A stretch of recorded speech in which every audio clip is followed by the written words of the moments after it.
What's up, everyone? Welcome back to another review, and this time we're taking a look at Morbius, starring Jared Leto, directed by Daniel Espanza. Let's waste no time. Let's get into it.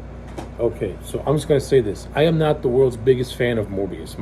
The only exposure I have to Morbius is not from the comic books; it's from the Spider-Man animated TV show from the '90s. And when I compare this show to the movie, the Spider-Man show did a better job at portraying Michael Morbius than Morbius' own solo movie did.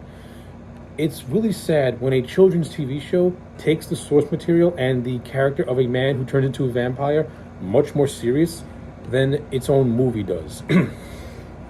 Now, that's not to say that all of Morbius is bad.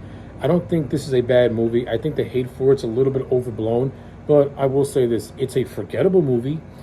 It's a movie that when you watch it, you're not going to remember much of it because it's really This movie takes place. This movie would have fit in a world that was pre-Batman and Robin, maybe post-Batman and Robin. Yeah, let's say post-Batman and Robin. Morbius could have been that movie that came out right before Blade came out. It has that look and it has that feel of a late '90s superhero movie in which the storyline is really just thin. The characters are just stock, one-dimensional, not really all that memorable. And the action sequences are not dynamic whatsoever. I mean, the one thing that we can't all agree on Blade is that the action sequences of Blade are really just unique for the time. But the action sequences in Morbius suck. The handling of a man struggling with vampirism. Listen, the movie may have covered it, but when I'm watching it, I didn't get enough of it. Michael Morbius as a character has a very kind of sort of interesting story. He's a man who's suffering from a rare blood disease, who is on the brink of death. So in a last-ditch effort to find a cure, he turns to vampire bats and gene splicing, and he mixes his DNA with that of a vampire bat DNA, which cures his illness. But it also changes him, and now he becomes a human vampire, a living vampire, if you will. Not in the same vein as Dracula, because Morbius is a human vampire hybrid.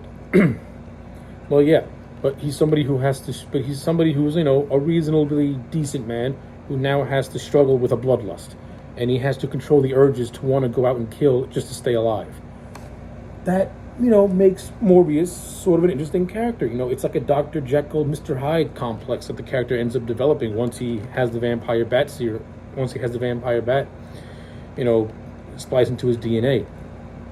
You could have made a great horror movie about that. Instead, we get this very stock, generic, by the bones movie. So let's just go over it as fast as we can. In terms of its casting, Morbius boasts a fairly good cast. Jared Leto, I thought, was actually much better as Michael Morbius than he is as the Joker. I'm sorry. I do not like Jared Leto's Joker. I think his Joker performance sucks. The look sucks. Even though he was slightly better in Zack Snyder's Justice League, he still sucks. As this Morbius seems to fit him better. Like this whole gothic, just weird, kooky guy, Michael Morbius. I thought Jared Leto played the role fairly well.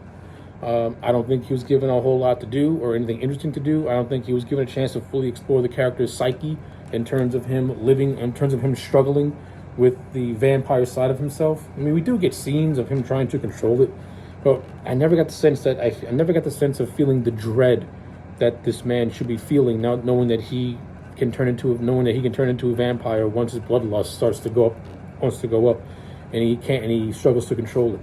I never got that sense of urgency with that, which is a shame because that's what Michael Morbius needs. But for what this movie presented, Jared Leto was fine. Matt Smith, who plays Lucian/Milo, who is the surrogate brother of Michael Morbius. Matt Smith was entertaining. He was a very goofy villain. He has one scene that could have been easily added into Spider-Man 3 where he's doing this weird-ass dance once he snags the blood of Morbius and cures his own illness, because Michael and Lucian had the same illness. In terms of that, Matt Smith, as an actor, he was fine. As a villain, Lucian's motivations are just of, you should have took care of me, blah, blah, blah, blah. Like, Lucian's endgame in this movie is stupid. His motivations are even more stupid. It's like, there's...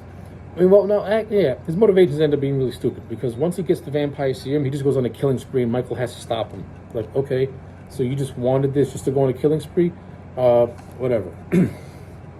So yeah, like, I give Matt Smith credit. He's at least trying to enjoy himself and have fun with a goofy script that's not really playing to his talents and not really giving him anything interesting to work with and not making his villain even slightly complex. He's just goofing off and just trying to be entertaining, so good on you. Jared Harris plays a character called Dr. Nichols, who is a surrogate father to Lucian and Michael. And Jared Harris is a talented actor, and he is completely just wasted in this movie. It is a shame. Tyrese Gibson, another actor. He plays Simon Shroud, who's a detective. He's peppered all throughout this movie, searching crimes of these mysterious killings that people are being drained out of their blood.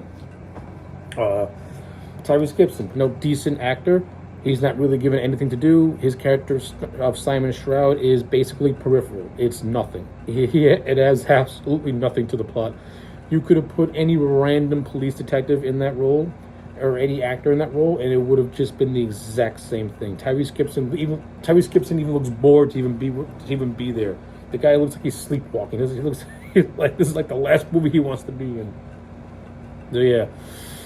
That was a waste. The actress who played Martine Bancroft, the character of Martine Bancroft, is supposed to be the love interest of Michael Morbius, and these two don't really have all that great chemistry, and Martine is the most just bland love interest ever, with the only thing that you're going to remember is her possibly turning into a vampire towards the end of this movie when they do a fake out death with her.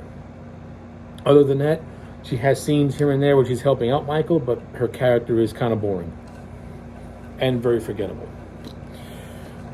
So yeah, in terms of like the main actors, what they're given, they're fine, but their performances deserve a whole lot better. In terms of the directing, Daniel Esponza, this movie is... You can tell that Daniel Esponza is not an action director. He can't direct action sequences, because all the action sequences in this movie, they kind of suck. Like, they really, really suck. And his directing isn't really all that, what's the word I'm looking for? It's not that flashy nor dynamic. You should have gotten somebody with some experience in the horror field to do a movie like Morbius. Because like I said, this movie should have been a superhero horror movie that pushes the boundaries of his PG-13 limit, took itself seriously, and explored more of the complexities with Morbius as a character, instead of being so goofy and comical. Daniel Esponza, he's somebody who just did a studio job. The studio says, hey, make the movie where you want to, and Esponza was like, sure thing. He brought nothing really interesting to the game. He brought no visual flair to this movie. There are a couple of, cool shots here and there. Like the first 15 minutes, I say are fairly good. Everything up to Morbius, everything up to Michael getting the vampire serum was okay. Then once he gets the vampire serum, that's where the movie should have